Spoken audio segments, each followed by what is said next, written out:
Vous pouvez ouvrir vos Bibles dans Marc chapitre 6 et nous allons regarder deux récits qui se trouvent au début du chapitre, au verset 1 à 13. Et avant de lire ce passage, j'aimerais partager avec vous une histoire que vous avez peut-être entendue, mais je me souviens lorsque j'étais assez jeune, je crois que j'étais encore adolescent, l'une des premières fois que papa était invité à prêcher à Bethany pour l'un de leurs cultes du vendredi après-midi, en EMS, en maison de retraite. Donc, de nombreuses personnes dans la salle. Il y avait la responsable des cultes et de l'aumônerie qui avait invité papa, qui était là aussi. Il s'est levé pour commencer à présider le culte. Et une des dames, donc plus vraiment de capacité de filtrer entre les pensées et les paroles, qui a commencé à crier « Mais il est où le pasteur? Il est où le pasteur ?» Elle a crié d'autres choses aussi, mais ça, c'était l'un des refrains qui revenait pendant tout le culte.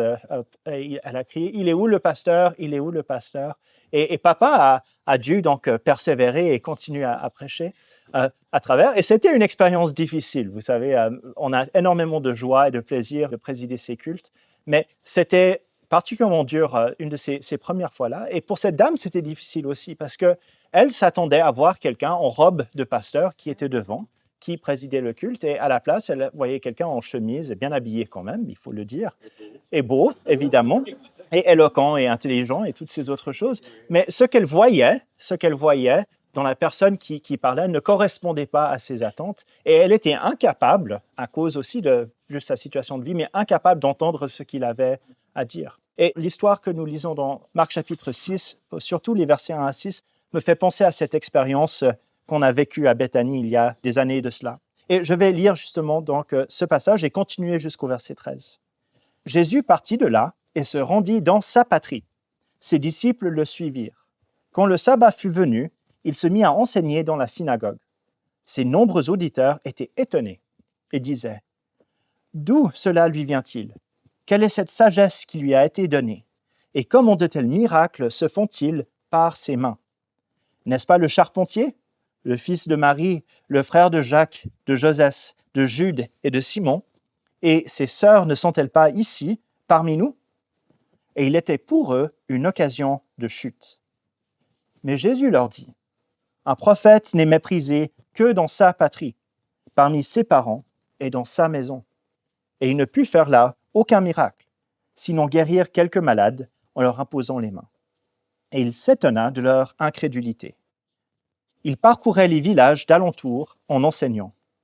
Alors il appela les 12 et se mit à les envoyer deux à deux, en leur donnant pouvoir sur les esprits impurs. Il leur recommanda de ne rien prendre pour la route, sinon un bâton seulement, ni pain, ni sac, ni monnaie dans la ceinture. Mais, disait-il, chaussez-vous de sandales et ne revêtez pas de tunique. Il leur disait, dans quelque maison que vous entriez, demeurez-y jusqu'à ce que vous quittiez l'endroit. Et si quelque part les gens ne vous reçoivent, ni ne vous écoutent, en partant de là, secouez la poussière de vos pieds en témoignage contre eux. Ils partirent et prêchèrent la repentance. Ils chassaient beaucoup de démons, oignaient d'huile beaucoup de malades et les guérissaient. Bon, parlons de l'endroit de cette première histoire au verset 1 à 6. Donc, nous nous trouvons ici à Nazareth. Nazareth, cette ville qui est en Galilée, à une trentaine de kilomètres environ de Capernaum, où nous venons de voir ces deux miracles et guérisons, où Jésus a guéri la femme qui était atteinte d'une perte de sang depuis 12 ans, et il a aussi ressuscité la fillette, la fille du chef de la synagogue, qui était décédée aussi, il l'a ressuscitée. Et maintenant, Jésus retourne à Nazareth, qui était donc un petit village. Aujourd'hui, la ville de Nazareth a environ 60 000 habitants. Mais au temps de Jésus, il n'y avait probablement que 200 à 400 personnes qui habitaient là-bas. C'était un petit village, non pas un bled perdu, parce que c'était juste à côté d'une grande ville romaine, qui était le centre d'administration des Romains, à côté d'une autoroute aussi. Donc c'était quand même une ville bien située, avec beaucoup de contacts avec le monde extérieur, mais par contre très petit, un village où c'était impossible de ne pas connaître tous les autres habitants de la ville. Et une ville qui sans doute était peuplée uniquement de Juifs. Donc une ville bien centrée aussi sur cette histoire et cette tradition qu'avait le peuple de Dieu. Et nous sommes ici dans ce village qui est connu dans le Nouveau Testament vraiment comme le village d'où Jésus est originaire. Et même, on entend plus souvent le terme Nazareth comme le Nazaréen. Jésus est appelé le Nazaréen plus souvent que la ville elle-même n'est mentionnée. Parce que comme On a fait la remarque une fois, n'est-ce pas? Quelque chose d'important ou quelque chose de bon peut sortir de Nazareth. Ce n'est pas une ville importante, mais elle est connue parce que c'est la ville, ou le village plutôt, d'où vient Jésus.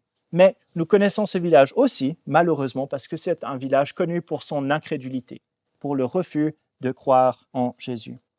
Et dans cette histoire, et les deux histoires ensemble par la suite, j'aimerais, plutôt que de tout regarder, penser principalement à deux contrastes que nous trouvons dans ce chapitre 6, deux contrastes importants, donc comment Marc aussi nous raconte l'histoire. Et le premier contraste que nous voyons, c'est entre le ministère de Jésus en Galilée et celui qu'il a dans son village natal de Nazareth.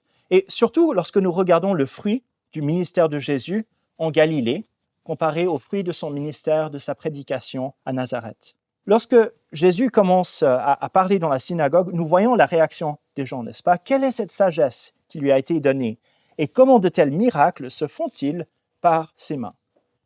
Et les concitoyens, les voisins, les membres de la famille de Jésus sont bien conscients du fruit du ministère de Jésus en Galilée. Comment il est en train de prêcher avec sagesse et comment il est en train d'agir avec puissance en faisant des miracles extraordinaires.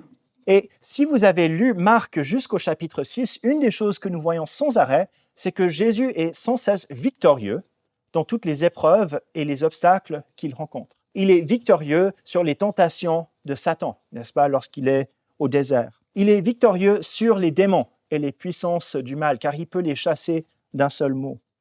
Il est victorieux sur les maladies. Il est victorieux même sur les éléments, le vent, la tempête. Il a le pouvoir et l'autorité sur eux. Jésus a la victoire sur ses adversaires religieux, les scribes et les pharisiens, qui essayent de le piéger, qui lui posent des questions, qui le mettent dans des situations difficiles. Et chaque fois, Jésus sait non seulement répondre aux questions et bien agir dans la situation, mais même mettre en évidence le problème de ses adversaires. Sans cesse, Jésus rencontre du succès dans son ministère, par ses paroles et par ses actions. Et nous venons surtout dans cette histoire de voir Jésus qui vit devant les disciples 4 victoires spectaculaires d'affilée. Jésus qui calme la tempête d'une parole de sa bouche. Jésus qui chasse le champion de tous les démoniaques, le démoniaque Légion. Nous avons vu Jésus qui guérit la femme qui était impure à cause de sa perte de sang. Et finalement, Jésus qui ressuscite même une fillette qui est morte. Sa victoire même sur la puissance de la mort. Et nous voyons cette histoire et nous disons, il n'y a rien qui peut arrêter Jésus dans son ministère en Galilée. Et puis nous avons ce contraste, parce que désormais, nous voyons ce constat surprenant que fait Marc. Jésus qui répond dans la synagogue de Nazareth, un prophète n'est méprisé que dans sa patrie, parmi ses parents et dans sa maison. Et il ne put faire là aucun miracle, sinon guérir quelques malades en leur imposant les mains. Et Jésus s'étonna de leur incrédulité. Alors que s'est-il passé après toutes ces victoires, après tous ces succès? Et maintenant, nous avons Jésus qui ne peut pas guérir, sauf certains en leur imposant les mains à cause de l'incrédulité.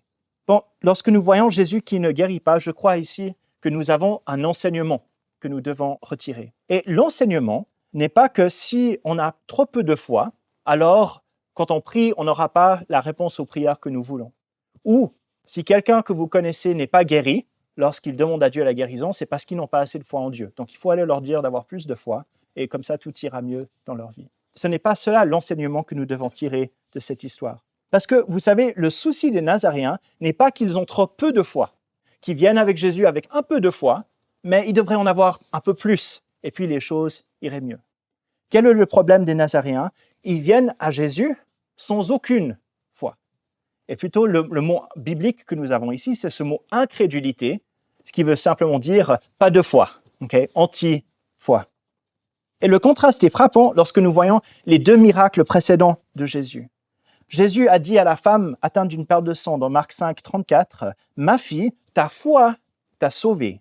Vas en paix et sois guérie de ton mal. » Et il a dit à Jaïros, lorsque celui-ci commence, disons, est tenté de douter de Jésus, parce que les gens disent « Ta fille est morte, ça vaut plus la peine de demander à Jésus de venir. » Jésus répond, sans tenir compte de ses paroles, il dit au chef de la synagogue « Sois sans crainte, crois seulement. » Et qu'est-ce que nous voyons dans ces 2 histoires?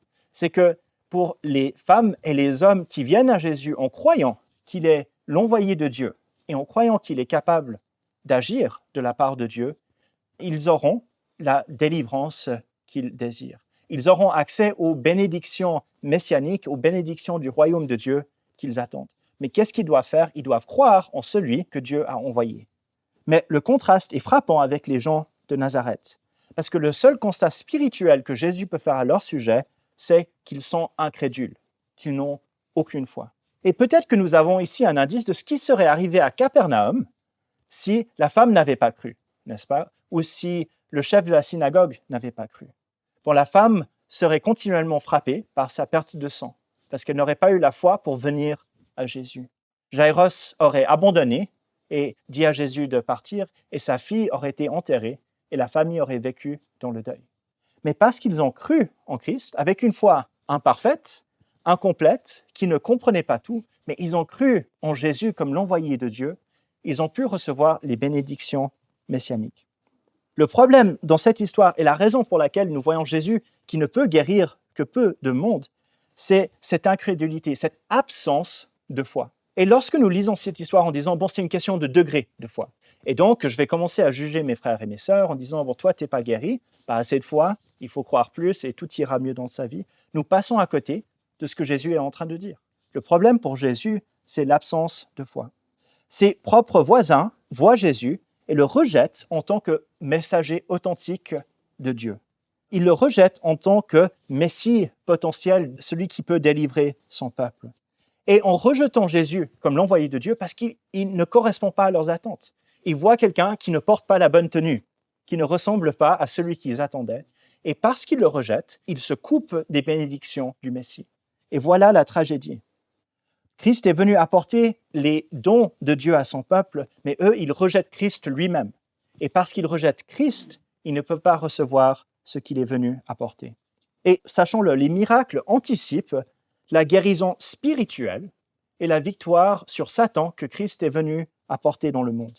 Ce pardon des péchés et l'espérance de la résurrection et de la vie éternelle, ces choses-là sont préfigurées dans les miracles d'exorcisme, dans les guérisons, dans les résurrections que Jésus est en train d'effectuer. Mais ces bénédictions-là, les bénédictions spirituelles et éternelles que Jésus est venu amener, sont seulement disponibles pour celles et ceux qui viennent avec foi à Jésus-Christ. Christ a le pouvoir de ressusciter tout le monde. Il a le pouvoir de vaincre tout mal, vous savez.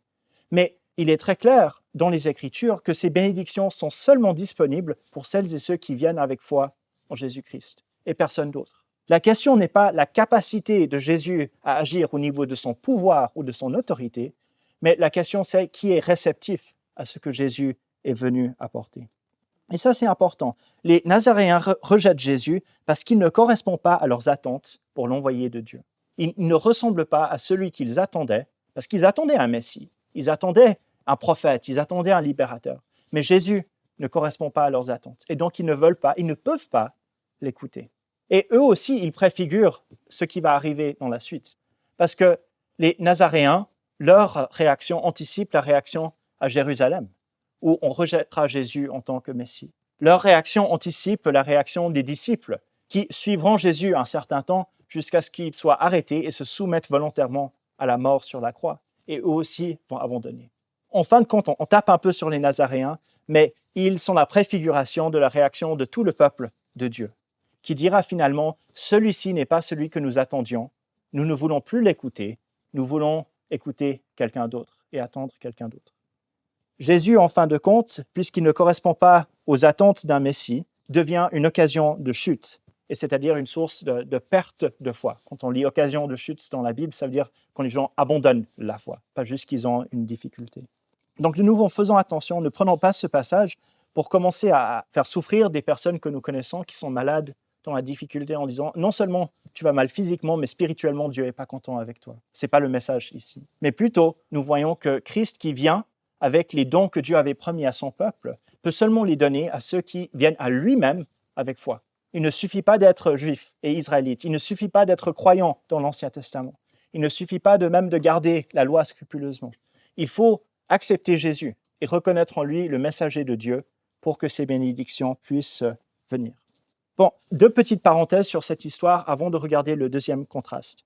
La première chose que j'aimerais souligner, c'est que Jésus, une fois de plus, va faire un enseignement au sujet du disciple et de la famille. Et ce n'est pas la première fois qu'il le mentionne dans l'Évangile. Mais dans Marc 6, verset 4, Jésus dit « Un prophète n'est méprisé que dans sa patrie, parmi ses parents et dans sa maison. » Et ce que nous voyons dans ce passage, c'est que même si Jésus ne parle pas de manière absolue, c'est-à-dire qu'il n'y a personne qui va partager la bonne nouvelle avec sa famille, aucun d'entre eux n'aura du succès. Nous savons que ce n'est pas ça, parce que le démoniaque des Géraséniens, quand il est rentré, les gens étaient émerveillés quand il a partagé son message. Mais quand même, Jésus avertit ses disciples et il décrit quand même une réalité que les gens sont moins prêts à écouter celui qu'ils connaissent bien. Et en particulier, on parlera des parents, c'est-à-dire les membres de la parenté et de la maison. Et Jésus dit, ce message sera peut-être le moins bien accepté par votre propre famille. Et cela rappelle certains des conflits que Jésus a eus avec sa propre famille. Souvenez-vous dans Marc 3, les versets 32 à 35, que Jésus est avec les disciples, nous lisons, la foule était assise autour de lui, et on lui dit, voici que ta mère, tes frères et tes sœurs sont dehors et te cherchent. Et il répondit, qui est ma mère et qui sont mes frères? Puis promenant les regards sur ceux qui étaient assis tout autour de lui, il dit, voici ma mère et mes frères. Quiconque fait la volonté de Dieu, celui-là est mon frère, ma sœur et ma mère. Nous voyons dans Marc chapitre 3 que les membres de la famille de Jésus ne pensent pas qu'il est le messager, l'envoyé de Dieu, qu'il est le Messie, et ils veulent l'empêcher de continuer. Et Jésus dit, ma vraie famille, c'est ceux qui font la volonté de Dieu. Il y a donc une séparation entre les responsabilités de Jésus vis-à-vis de sa famille et ses responsabilités vis-à-vis de Dieu. Et qu'est-ce qui prime? C'est de faire la volonté de Dieu. Nous voyons au Marc chapitre 6 qu'il dit que lorsqu'on est des messagers fidèles de la parole de Dieu, quelle peut être la réaction, en particulier au sein de sa propre famille? C'est le rejet de ce message. Et plus tard, Jésus avertira les disciples au sujet des persécutions à venir. C'est dans Marc 13, verset 12. « Le frère livrera son frère à la mort et le père son enfant. Les enfants se soulèveront contre leurs parents et les feront mourir. » Et ici, ce n'est pas une description du chaos social uniquement, mais en particulier, ici, c'est la réaction à l'évangile, à la bonne nouvelle de Jésus, comment cela va diviser les familles. Jésus est extrêmement clair dans son enseignement, que l'engagement pour lui amène toutes sortes de bénédictions, comme nous l'avons vu depuis le début. Mais il est très, très direct avec ses disciples aussi, que leur engagement envers lui doit être plus fort que leur engagement envers leur famille. Que s'ils dévouent leur vie à satisfaire aux attentes familiales, aux exigences familiales, plutôt qu'aux exigences de Dieu, ils ne pourront pas continuer dans la foi, que ce ne sera pas possible. Et dans tous les cas, il ne faudra pas forcément choisir à chaque fois. Nous savons que Pierre, par exemple, sa belle-mère a été guérie à travers le fait que Pierre lui-même était disciple. Ça a amené des grandes bénédictions dans sa famille physique aussi. Mais à de nombreuses reprises dans l'histoire de l'Église, des premières générations et jusqu'à aujourd'hui, des chrétiens seront confrontés à la réalité que s'ils suivent Christ fidèlement, cela va attirer la haine, ou la honte, ou la colère, ou le rejet de la part de leur famille. Et pour nous, nous ne pouvons jamais dire « je suivrai Jésus, mais seulement si ma famille est d'accord ». Mais seulement une fois que ma famille est d'accord. Mais seulement si ma famille n'est pas au courant, ou toutes ces autres choses, qui sont les messages que nous entendons aujourd'hui. Si nous suivons Christ, c'est seulement sa volonté qui doit primer. Nous ne pouvons pas dire « bon, je suivrai Christ dans les choses où ma famille est d'accord ». Mais je sais que Jésus veut ça, mais ça va gêner mon frère, ça va gêner ma mère, ça va gêner mes enfants. Alors ça, je vais pas obéir à Christ dans ces choses. Il comprendrait bien, parce que lui, il veut plaire à ses parents. Ce n'est pas ce que nous voyons dans les Écritures. Dieu veut que nous aimions nos familles, que nous cherchions la paix avec eux. Mais il y a un engagement plus grand. Et s'il faut choisir entre la fidélité à Christ et de répondre aux attentes de notre famille, il est très clair que seuls ceux qui suivent la fidélité à lui peuvent continuer en tant que ses disciples. Et puis, la deuxième chose que j'aimerais mentionner, c'est que cette histoire que nous venons de lire, les versets 1 à 6, c'est quand même une histoire dérangeante. On n'aime pas lire que Jésus ne pouvait pas faire beaucoup de miracles à Nazareth. On aimerait bien qu'il dise qu'il pouvait en faire autant qu'il voulait, mais il a décidé de ne pas le faire parce que, voilà, ils n'ont pas cru. Ce n'est pas ce que dit Marc ici. Et je mentionne cela avec un peu ce regard apologétique, défense de la foi. Parce que parfois, vous entendrez de la part de vos amis athées ou vos amis musulmans que les chrétiens, des générations après Jésus et des disciples, voulaient prendre Jésus qui ne prétendait pas être divin, qui ne prétendait pas être un faiseur de miracles ou autre chose, qu'ils ont pris Jésus et ils ont commencé à inventer des histoires pour faire de lui un faiseur de miracles. Ils ont commencé à inventer des histoires pour faire de lui quelqu'un de divin. Ils ont changé le vrai Jésus, qu'on ne peut plus connaître, et le Jésus des évangiles, c'est un Jésus inventé des générations et générations après, où il est en train de faire des miracles, où il se prend pour Dieu, il se prend pour le Messie, etc., etc. Et il y a beaucoup de problèmes avec cet enseignement, et il y a beaucoup de problèmes historiques derrière cela. Mais l'un des très grands problèmes avec, c'est que, imaginons que des générations et des générations après Jésus, l'Église se dit, bon, on va changer qui était Jésus, maintenant on va dire qu'il est le Fils de Dieu et qu'il faisait des miracles, et puis ils écrivent quelque chose comme Marc chapitre 6. Est-ce qu'ils feraient cela? Est-ce qu'ils diraient, bon, on va écrire une histoire où Jésus va quelque part et ne peut pas faire des miracles à cause de l'incrédulité, et ça montrera à tout le monde qu'il était le Fils de Dieu? Il n'y a aucun sens à cela. Et une des choses qui est frappante lorsque nous lisons les évangiles, c'est qu'ils contiennent énormément d'histoires que si on voulait inventer des choses sur Jésus pour nous amener à la foi en lui, on ne mettrait jamais dans les évangiles. Si on voulait nous encourager à croire dans le témoignage des apôtres, on ne mettrait jamais ça dans l'évangile si on l'inventait. Et la seule raison que nous avons l'histoire de Marc chapitre 6 dans nos Bibles, c'est parce que ça s'est vraiment passé. Et Marc voulait qu'on soit au courant. Et oui, nous avons des indices sur comment il raconte l'histoire et le reste, sur pourquoi, les raisons derrière, mais cette histoire gênante est présente parce qu'elle s'est vraiment produite. Et si les chrétiens avaient voulu inventer une histoire de Jésus tout bien ficelée pour que nous croyions en lui comme le Fils de Dieu, pourquoi parler de ces moments où Jésus a de la difficulté ou de la peine à faire des miracles? Pourquoi parler du fait que les disciples sont incapables de croire à l'enseignement de Jésus, etc., etc. Ce sont des histoires qui ne correspondent pas à des choses inventées pour amener les gens à la foi. Et donc ça, c'est quand même l'un des récits clés pour ça. Il y a d'autres problèmes historiques aussi, quand on dit ils ont tout inventé après.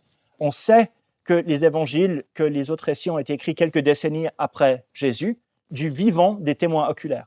Et on n'invente pas des légendes miraculeuses au sujet des gens lorsque les gens qui étaient autour d'eux sont encore en vie. Il faut attendre un siècle ou 2 siècles. C'est comme ça que ça se passe avec les autres personnages historiques où on leur attribue des miracles. Et donc, si jamais on vous dit ces choses, ne soyez pas déstabilisés, mais revenez à ces histoires et souvenez-vous que si on avait inventé l'histoire de Jésus, l'histoire de ses miracles, on n'aurait pas inclus toutes ces choses comme celle-ci, qui sont parfois plus difficiles à expliquer qu'autre chose. Bon, on ferme la parenthèse. Pour nous, quand même, nous lisons cette histoire de Jésus à Nazareth et nous pensons peut-être aux membres de nos familles, nos bien-aimés pour qui nous prions depuis des mois, depuis des années pour leur guérison. Nous pensons peut-être à notre propre vie, nos propres situations, en demandant, bon, je prie à Dieu depuis longtemps, pourquoi est-ce que je ne suis pas guéri? Et j'aimerais aussi que nous sachions que si nous ne recevons pas la guérison physique, la raison n'est pas forcément que nous manquons de foi. Que le problème, ce n'est pas juste que, voilà, je suis à 41% de foi, et si j'étais à 52%, alors Dieu, il dirait oui, mais pour l'instant, je n'ai pas assez de foi, alors il est en train de me dire non. Je crois que la maladie, les tragédies de la vie, les crises peuvent être un moment pour nous de réexaminer notre foi en Dieu. Ça peut être même un moyen pour Dieu de tirer la sonnette d'alarme pour qu'on se refocalise sur ce qui est vraiment important dans notre vie. Mais qu'en est-il dans ces situations où on n'est pas guéri, même lorsque nous croyons que Dieu est capable de le faire, que nous venons à lui avec foi et que nous ne comprenons pas pourquoi il ne répond pas comme nous le voudrions? Bon, il y a ce passage dans 2 Corinthiens chapitre 12, les versets 8 à 9, où nous lisons comment Dieu a permis qu'un ange de Satan mette une écharde dans la chair de Paul, et on ne sait pas exactement ce que ça veut dire, mais quand il mentionne chair, souvent, il y a quand même cette idée de souffrance physique. Mais voici ce que dit Paul, donc 2 Corinthiens 12, les versets 8 à 9. 3 fois j'ai supplié le Seigneur de l'éloigner de moi, et il m'a dit, ma grâce te suffit, car ma puissance s'accomplit dans la faiblesse.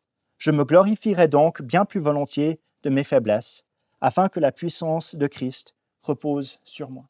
Et donc, une chose que nous devons savoir lorsque nous sommes face à ces prières où il n'y a pas une réponse évidente, il faut savoir que même des gens comme Paul, dont toute la vie était animée par la foi, Paul, ce n'était pas quelqu'un qui était foi à 42% ou autre chose, Dieu pouvait quand même dire non à cette demande de guérison, à cette demande de délivrance de la souffrance, parce que Dieu avait autre chose qu'il allait accomplir en cela. Et si vous priez depuis longtemps que Dieu guérisse un être cher, ou si vous priez longtemps que Dieu vous guérisse et qu'il n'a pas dit oui pour l'instant, sachez que vous n'êtes pas seul en cela, que même l'apôtre Paul, Christ lui a dit non à un moment donné. Et la raison, c'était parce qu'il était en train de faire quelque chose de plus important en cela. Et peut-être que Dieu est en train de nous dire attends, peut-être qu'il est en train de nous dire j'ai quelque chose de plus grand à faire à travers cela.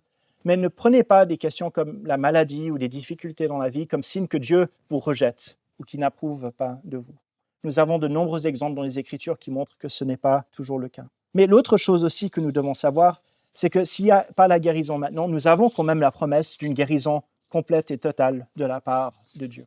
Parce que Jésus n'est pas juste venu nous donner une vie confortable pendant nos 70, 80, 90, 100 ans sur terre, et après on meurt, et puis c'est fini. Mais Jésus est venu apporter la victoire sur la mort, n'est-ce pas? Il est venu apporter la victoire sur la maladie, sur la puissance de Satan. Et nous attendons la résurrection des morts, où nous vivrons sans maladie, où nous vivrons dans la gloire et dans la présence de Dieu. Et donc, même si Dieu dit non maintenant dans notre vie, tous les noms de Dieu sont des attends à ce niveau-là. Parce qu'il y a un jour où il y aura une guérison et un rétablissement complet et parfait pour chacun et chacune des enfants de Dieu. Et ça, c'est une bonne nouvelle aussi, que le oui vient, même s'il faudra attendre. Il n'y a pas de nom définitif. Juste très vite, les versets 7 à 13. J'aimerais qu'on voit qu'il y a un contraste entre les Nazaréens et les 12 envoyés, les 12 apôtres que Jésus envoie. Si nous avons vu la conclusion du ministère de Jésus à Nazareth, c'est qu'il ne put faire là aucun miracle, sinon guérir quelques malades en leur imposant les mains, et il s'étonna de leur incrédulité. Lorsque Jésus envoie les 12 pour prêcher partout dans la région, voici le constat, et il chassait beaucoup de démons, oignait d'huile beaucoup de malades, et les guérissait.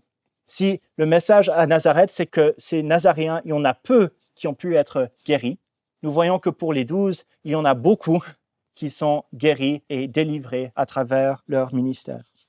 Et c'est une bonne nouvelle, n'est-ce pas? Si les Nazaréens ne reçoivent que peu de miracles, les disciples font beaucoup de miracles. Et la raison, c'est parce qu'ils suivent Jésus. Ce qui est fondamentalement différent entre les 12 et ces gens de Nazareth, c'est leur attachement à Jésus en tant que l'envoyé de Dieu.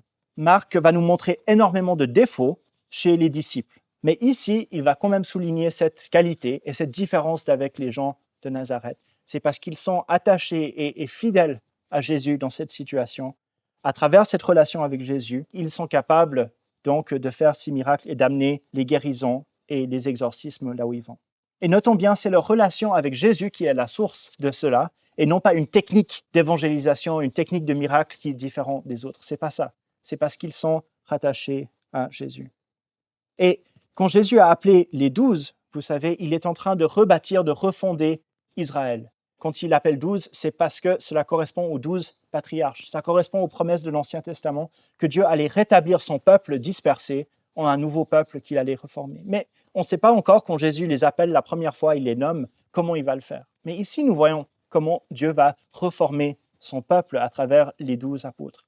Et c'est à travers la prédication, le message de l'Évangile. Et quand ils vont annoncer la bonne nouvelle, nous voyons que à travers le message qui est proclamé et qui est reçu avec foi, Dieu se recrée un peuple, d'abord en Israël, et on verra dans les actes et par la suite que dans le monde entier, il va se recréer un peuple par la proclamation des apôtres. Et les apôtres sont réellement en train de continuer la mission de Jésus. Ce que nous lisons dans Marc 6, 13 fait écho à ce que nous avons vu dans Marc chapitre 1, verset 34, où le ministère de Jésus est décrit ainsi. Il guérit beaucoup de malades qui souffraient de divers maux. Il chassa aussi beaucoup de démons, mais il ne laissait pas les démons parler parce qu'il le connaissait. Et ce que nous avons vu dans le ministère de Jésus se trouve maintenant, par la volonté de Jésus, dans le ministère des apôtres. Qui sont-ils, ces 12? Bon, ce ne sont pas des hommes parfaits, mais ce sont ceux que Jésus a choisis pour continuer sa mission. Et après sa résurrection et après son ascension, les apôtres continuent cette œuvre que Jésus leur a donnée. Ce n'est pas juste pendant quelques semaines ici que cela se passe, mais ils vont aller dans le monde entier et ils ne font pas leur propre programme, ils n'ont pas leurs propres idées, mais si ils sont en train d'agir comme les messagers de Jésus et en continuant l'œuvre que Jésus lui-même a commencée. Et Jésus est en train d'agir à travers eux. Et donc, pour nous et pour notre foi, nous n'avons pas honte d'avoir une foi apostolique, d'accord? Une foi qui est basée sur le témoignage et l'autorité et l'enseignement des apôtres. Parce que c'est Jésus qui les a établis comme témoins et comme ses messagers. Et donc, nous lisons dans Éphésiens 2, les versets 20 et 21, « Vous avez été édifiés sur le fondement des apôtres et des prophètes, Jésus-Christ lui-même étant la pierre de l'angle. En lui, tout l'édifice bien coordonné s'élève pour être un temple saint dans le Seigneur. » Et donc, si vous entendez parfois que c'est plus spirituel de dire « bon, je vais seulement écouter les paroles de Jésus, mais les apôtres, ce qu'ils disent, cela ne m'intéresse pas », déjà, on sait ce que Jésus a dit parce que les apôtres nous l'ont rapporté, donc on ne peut pas avoir l'un sans l'autre, mais aussi que ce n'est pas spirituel de dire « je prends Jésus, n'aimez pas les apôtres », parce que c'est Jésus lui-même qui a établi les apôtres et qui les a envoyés. Et lorsque nous acceptons ce que Pierre, ce que Jacques, ce que Jean et les autres ont témoigné au sujet de Jésus, nous sommes en train d'accepter ce que Jésus a désiré lui-même. Bon, une situation ambiguë, n'est-ce pas, à la fin quand même de ce temps à Nazareth et après l'envoi des disciples. D'un côté, nous avons le rejet de Jésus par ceux qui lui sont le plus proches, mais de l'autre côté, nous avons cette victoire à travers les 12. Le rejet de Jésus à Nazareth anticipe son rejet à Jérusalem, comme nous avons vu. Mais les miracles des 12 anticipent la proclamation du règne, d'abord en Israël et ensuite dans le monde entier. Et voilà le message du royaume, c'est qu'il y aura d'un côté un rejet, mais aussi des bons fruits. L'essentiel pour chacun d'entre nous, c'est la question comment allons-nous accueillir Christ et ses envoyés, avec foi ou avec incrédulité. Car un seul chemin mène à la guérison, et c'est d'accepter Christ avec foi.